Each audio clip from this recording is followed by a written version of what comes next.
I'm going to give you guys a chance to introduce yourselves.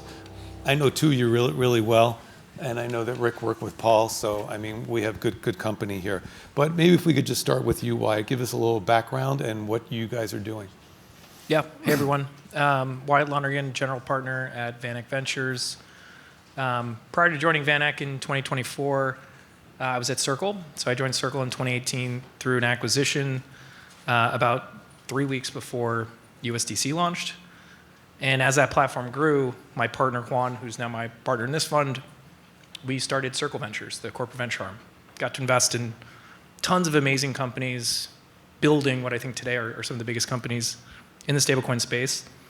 And as Genius was kind of right around the corner, we said, let's jump ship and start our own fund. And we met VanEck and became co-GPs with them. So today we operate an early stage venture fund, primarily looking at fintech through crypto and AI as kind of enablers of making everything programmable, everything digital.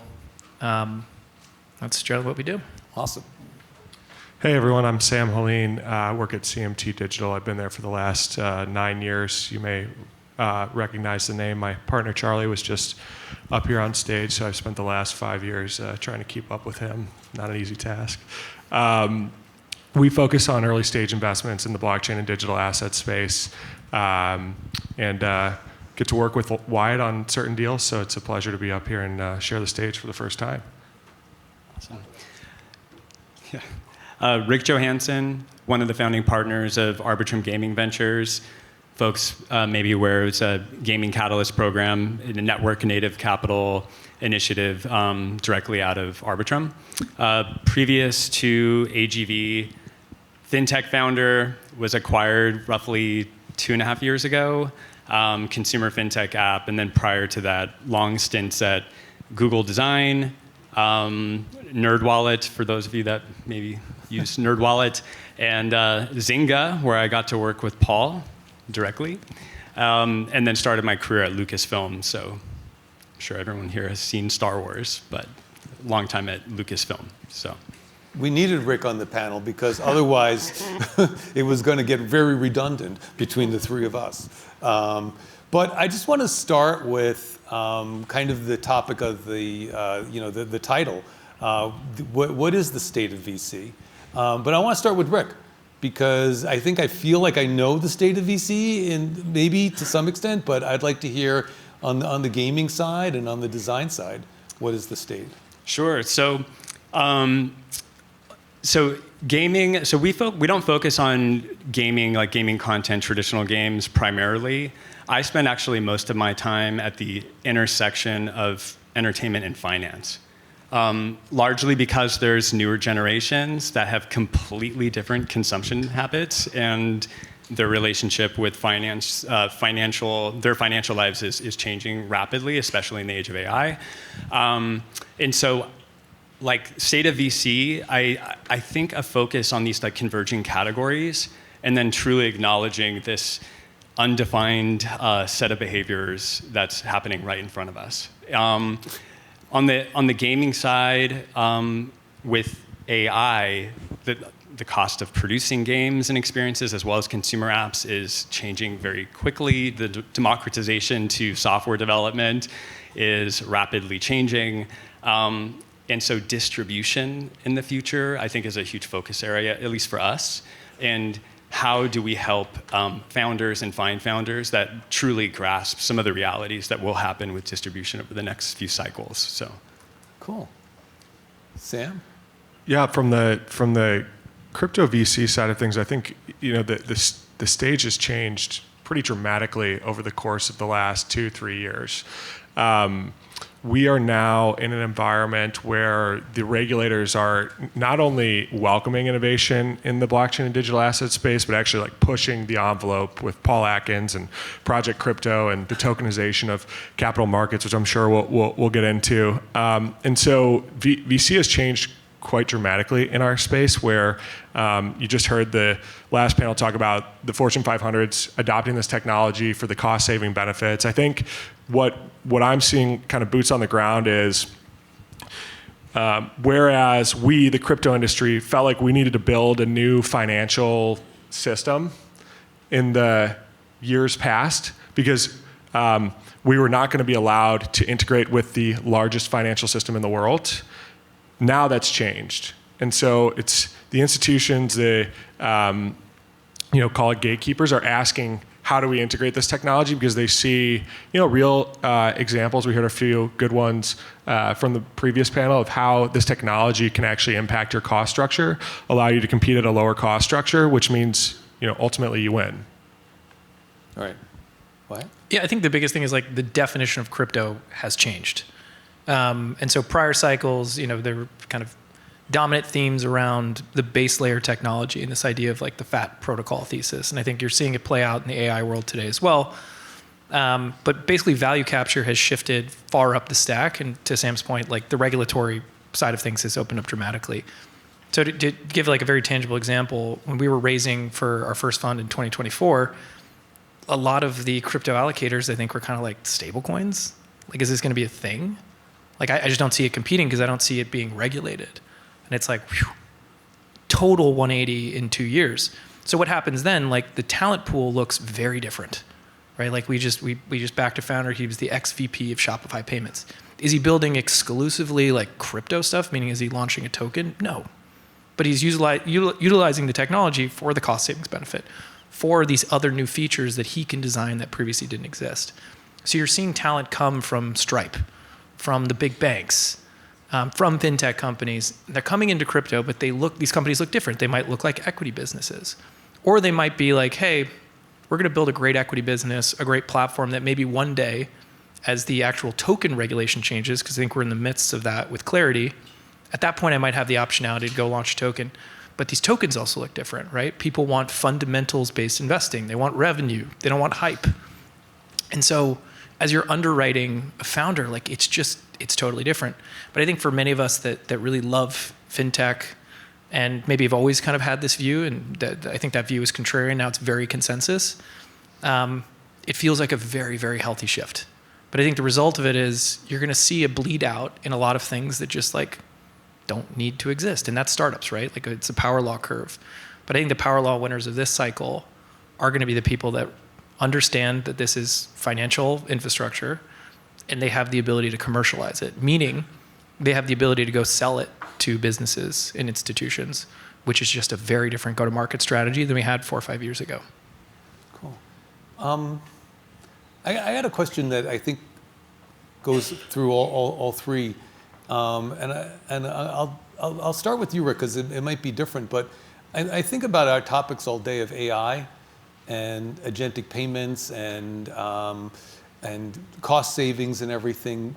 Where do you see that playing out? You talked about a little bit about the different generation where entertainment meets finance, but also like it's not going to be in the infrastructure. Right, but is it going to be in the payments? Is it going to be in the cost of development? Is it going to be in the distribution? Like where does AI come in on this? That's probably that's a long answer, I think, but I think so. There's a long time, right? So I think there's like a few considerations. So one, I think that AI will be felt throughout all of it. I also think there's this emerging, because you asked about design earlier, this agentic experience design. For, let's say, 50 years, we've been designing interfaces that humans interact with directly. John Maeda is a famous design leader. He speaks to agentic experience design. Now we are designing interfaces and holistic product experiences inclusive of AI and agents, and it's really and we don't know undefined. Like there's not there's not really a scaffolding or like interaction libraries specific to the concept of agentic experiences. And so I focus most of my time on at the experience layer. Right. But I do think it's going to have a pretty profound impact, and then how users actually interact with these agents. Or do they interact with it? Yeah. I also think an important thing to remember is Gen Alpha is, I believe, the first AI native generation. they are developing emotional relationships with this technology. And what comes along with that is likely trust or broken trust. And they will eventually join the workforce. They will have spending power. They will start companies. They will work at companies. And so, how does that translate to how we invest? Because that future is upon us, and it's very different from even Gen Z, because Gen Z existed prior to these things happening. So I don't know if that answers your question. That's good. What about you, Sam? When you look, are you investing in AI agent technology? Are you seeing AI permeate your current portfolio companies? Are you looking to deploy in that direction? Yeah, absolutely. There's maybe three ways that I'll attack this question. First is how does it change our lens as an investor? And the simple answer is you just really have to evaluate what is a moat when the cost of software development goes to zero basically, and products become replicable and duplicable very, very easily. And I think the big recent announcement, the Kimi K3 Sputnik moment, as they're calling it, really illustrates this, where Kimi is a model developed by a Chinese company, Moonshot AI, that is an open source model that as of last week was competing, if not outcompeting, the frontier models on certain benchmarks, meaning it's just almost as good as them for a very, very small portion of the cost. And so in a world where you've got these AIs that are rapidly advancing, cost is decreasing, and capability is expanding rapidly, these things are eventually going to start building themselves. They're going to start making commercial decisions, business decisions, and it's okay, well, how do you build a $1 billion, $1 trillion company in this world? And so you have to start asking yourself those really kind of existential questions, and then you go kind of a step removed. It's okay, well, what are our portfolio companies doing, with this technology? One, they have to be using it. They just have to be using it, we find that the most capable, effective entrepreneurs are the ones that are really embracing this technology. As far as investable opportunities, so I think the investable opportunity now that I think got really hyped up in 23, 24, maybe 22, was this symbiosis between crypto and AI, where crypto could be the truth machine for AI.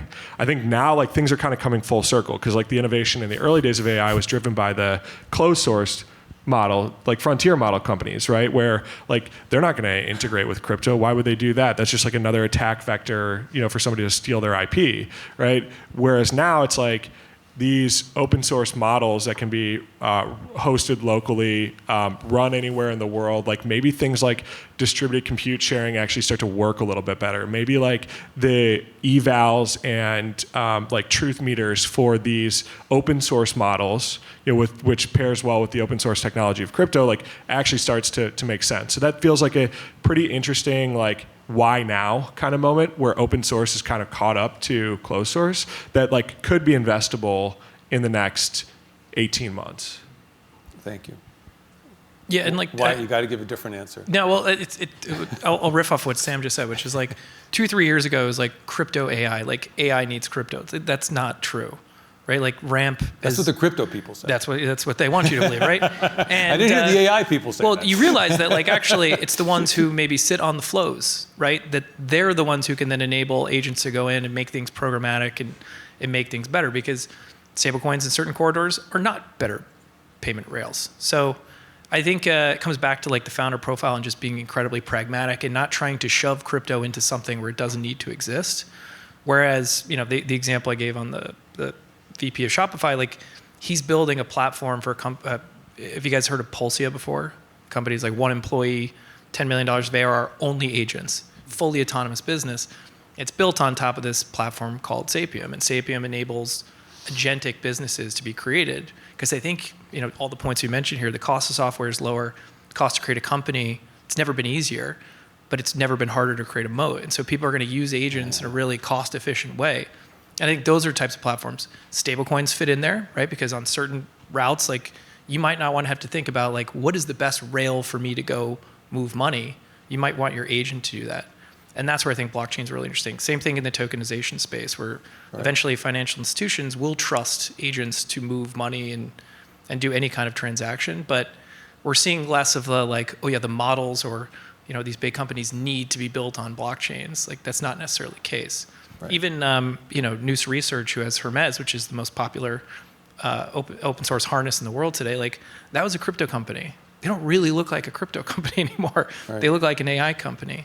And I just think that's like the trend you're going to continue seeing. We have roughly, I think it's 70% of crypto founders becoming AI founders now. So it's probably a good signal, though. I mean, they or that believe in the blockchain. Or that it's incredibly crowded and right. Yeah. I was looking it up this morning, actually, just to put some numbers to it. So somebody checked me on this because this was AI generated. But I had to do it quickly. So it's hallucinating. So, okay, so last year we had 20 billion invested in crypto companies, and AI was like 210 or 220 roughly. This first quarter of 2026, there was 4 billion invested into crypto companies, and there was 250 billion invested into AI companies. But that's also probably like, I think this is all a really good thing, right? Of like, totally. Someone mentioned this before, but I think the numbers are like crypto, meaning pretty much blockchains plus stablecoins have tapped like maybe 1% of global payments, maybe 1% of like capital markets. So you got 99% to go. If everybody's over here competing on like the same frontier model tech and all the money's going there, it's probably better to be in another category where there's less competition. But again, like those same businesses are going to be built using AI tooling. And you're seeing that with like, companies like Erebor that are rebuilding banking, and companies like Bridge and blockchains like Tempo, where the big guys are getting involved. They see the value in the technology. It just looks like a completely different environment that it did. All right, I'm sensitive. They're going to, some jerk's going to come marching up telling me it's time to end soon, that being me. So I want to go to, I have a double question, which is, what do you see as a theme or a trend over the next couple of years? And tell me a company, either in your portfolio you looked at, that is just completely innovative, one that you hadn't thought of, that this stuff is starting to enable, something that is not just the typical, they're going to move around tokenized securities cheaper, but like an innovation that is that second order. Like, give me something that you've done. I'm going to start with Rick, Rick, because you look like you're pondering it. You could just start with the next 2 years. Yeah. Well, one, I think I like your socks more than mine. But, I have a good sock game. Yeah. They're actually quite similar, your socks. Coincidentally, now this is not, I would say this founder or this company falls in the bucket of, blockchain founder sees an opportunity in AI, really seeks it out, and he happens to be attending. So John from Giant, I think you're here somewhere. If you haven't checked out Giant, please do. Like in our, even how we came into touch with Giant, it's looking at character AI. Everyone probably is aware what company that is. But that technology, and there are some similar use cases to that Gen Alpha audience, is what I was really interested in. And it wasn't necessarily like the novel technology, although it is very interesting. It's the target audience. And truly understanding, who you're designing the software for, and the mission beyond the business model, and that it just kind of checked all boxes. And then like founder fit, risk on team, like that is a strong part of our theses. Right. And John having successfully launched and built Apartment List, and a proven track record, but this intimate knowledge and empathy for the target audience, which happens to be for children, but also the parents, and telegraphing trust, and how critical, but we've all learned from the crypto cycles, telegraphing trust, but also fulfilling a brand promise that you're actually extending into the world. And so, so if you haven't checked out Giant, they're out there, they have a booth. But that's who I would absolutely call out. Cool. Yeah. I'm going to jump over to Wyatt. The next I don't couple have is any. No, I'm what's kidding. an innovative Yeah, thing that you this did is not this is see? actually a great example of where I think like the crypto founder archetype being just radically different. So, a big category that we want to bet on is the growth of stablecoin payments, especially B2B payments. The interesting thing about stablecoin payment infrastructure today is it's fine. It works. It's fully baked. The actual part that's broken is the fiat infrastructure that connects to it. And so everybody's rushing into trying to bet on orchestration platforms when that's not a very hard problem to solve. The hard problem is the actual fiat leg, especially in emerging markets, can settle way later. So I talked to you about this yesterday, but we just invested in this company called DoubleSharp, Chris Scarella. And he's doing something that's is he a crypto founder? Yes, but he's not really working on crypto technology. He's working on credit infrastructure on the fiat side because so many of these stablecoin companies have a huge working capital issue. And in doing so, what does that become long term? Potentially, you could tokenize it and it could be a kind of repo market or new type of commercial paper. But what it really does is it can kill correspondent banking and the idea of pre-funding because you can tap into liquidity at any point in time and liquidity pushes way out to the edges and looks more like a network versus how banks and companies move money today. You're going to have to explain pre-funding to the crowd. Just basically, in order to move money around the world, businesses have to park money in other banks, and that's how money is moved. It's one bank saying there's a balance here, and I owe you this, and we're just going to net out. And instead, because of stablecoins, because money is settling on blockchains, at the speed of a text message, you need to get the infrastructure on the other side to catch up because the reality is we still use bank accounts. And so the blurring of those two lines means that you actually have to work on the old system, not the new system, and making that work. Thanks. But you, Sam, what do you see coming and what's the most innovative thing you're seeing? Okay, so I'll just give an example of one awesome. that encapsulates everything and love maybe it. saves us some time as well. So They would like it. yeah. Okay, so we invested in this company, Erebor. They're a federally chartered, OCC chartered bank with FDIC insurance, and these two entrepreneurs had the crazy idea in early 2024 that maybe now, even though it hasn't been like this for the last 20 years, maybe now is the right time to apply for a federal banking charter because we see the new OCC comptroller of the currency. We see some of these hires at the FDIC. We see some of the changing tides. And, it's a game of probabilistic kind of odds in the venture capital space where you either a lot of times end up looking really brilliant for seeing something, but the most of the time you end up looking really dumb, with the investments. And this one, we kind of saw what they were seeing. We had a thesis along those lines. So and this just kind of illustrates the change in the regulatory kind of apparatus as well as the opportunity that we're getting to. So, the company applied for an OCC banking charter. I think there were 6 granted from the period of 2015 to now. So just not existent.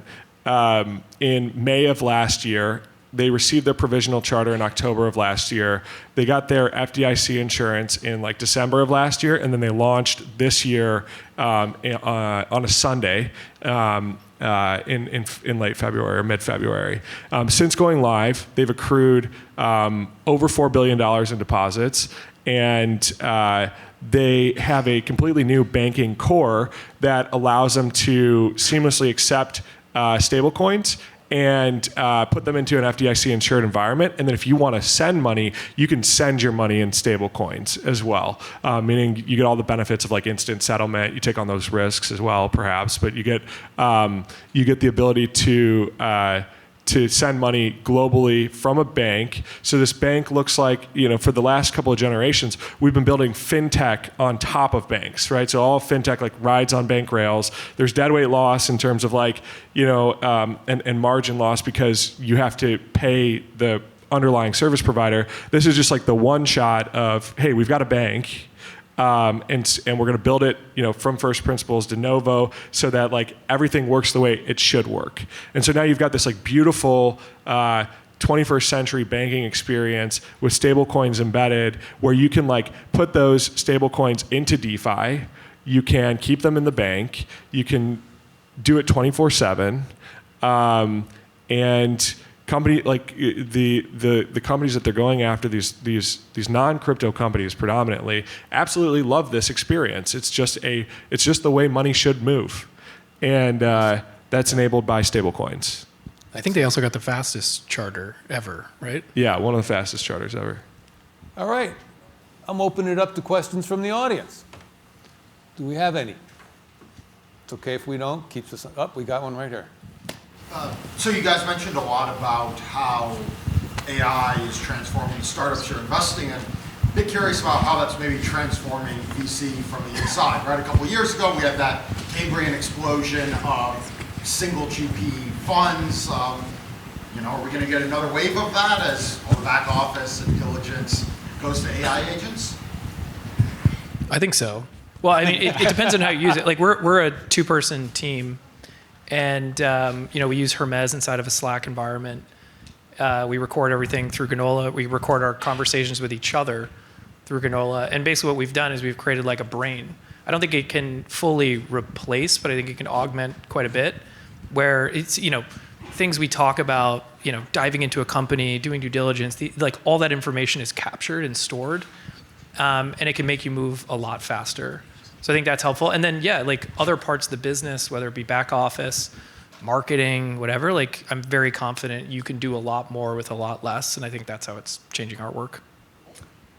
Yeah, I don't have much else to add. I mean, I'm a little bit shocked and impressed by Paul and Abdul's presentation.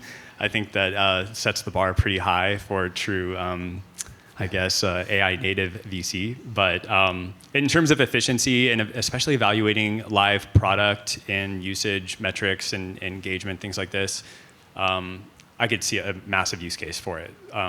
But it's my thoughts.